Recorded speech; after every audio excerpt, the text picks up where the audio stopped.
प्रदेश में खनन माफिया के खिलाफ सरकार ने नकेल कसना शुरू कर दिया है। उप मुख्यमंत्री मुकेश अग्निहोत्री ने पत्रकारों द्वारा पूछे सवालों के जवाब में जानकारी देते हुए बताया कि सरकारी संपत्ति के खनन में यदि किसी भी तरीके से कोई भी व्यक्ति या माफिया संलिप्त पाया जाता है तो एफआईआर करवाने के सख्त निर्देश दे दिए गए हैं। उन्होंने कहा कि अवैध खनन से जल स्रोतों को भारी नुकसान हो रहा है। वहीं पत्रकारों द्वारा पूछे सीमेंट उद्योग मामले पर उप मुख्यमंत्री ने कहा कि मुख्यमंत्री सुखविंदर सिंह सुक्खू स्वयं इस मामले की निगरानी कर रहे हैं। वहीं उप मुख्यमंत्री मुकेश अग्निहोत्री ने कहा कि एचआरटीसी में किराए का निर्धारण करना सरकार का अधिकार है। साथ ही उप मुख्यमंत्री ने टेंडर प्रक्रिया को भी पारदर्शी बनाने की बात कही है। हमने ये अब स्पष्ट कर दिया है, जहां भी पानी के सोर्स हैं हमारे आईपीएच के, इरिगेशन के, जहां भी हमारी स्कीमें बनी हुई हैं, यहाँ उसके आसपास माइनिंग हो रहा है, जिसकी वजह से सोर्स जो है उस पर असर पड़ रहा है। हमने स्पष्ट कर दिया है कि विभाग के अधिकारी जो है उसमें एफआईआर करवाएं, और हमीरपुर में भी हमने एफआईआर करवा दी है।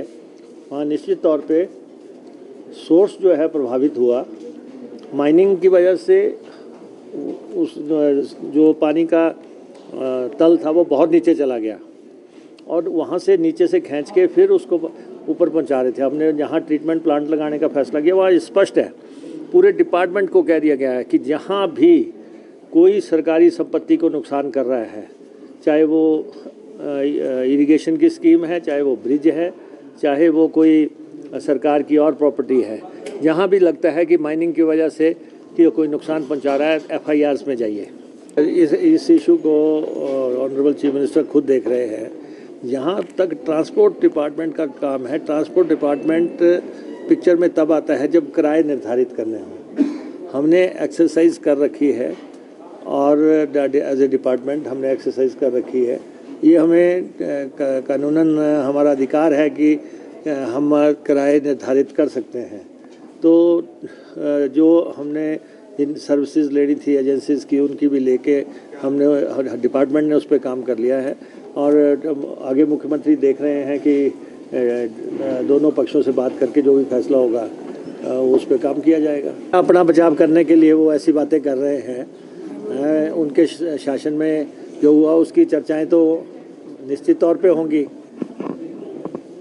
लेकिन ये है संसाधन अर्जित करने के लिए सरकार अपने रास्ते निकाल रही है। हम पावर प्रोजेक्ट्स पे भी वाटर सेस लगाने की तरफ बढ़ रहे हैं।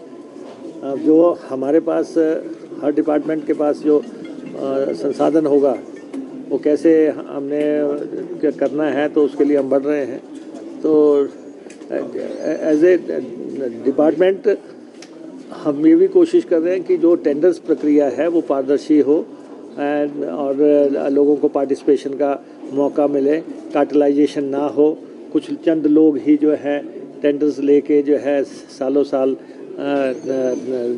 काम करते रहे हैं, और सैकड़ों करोड़ रुपए के टेंडर्स को चंद कंपनियों ने ले लिए। तो हम कोशिश कर रहे हैं कि छोटे टेंडर्स भी लगे, लोगों को जो है साधारण आदमी के उसमें पार्टिसिपेट भी कर सके। तो तब उस पर हम वर्क कर रहे हैं। बहुत जल्दी एक ट्रांसपेरेंट पॉलिसी के साथ हम बाहर आ जाएंगे।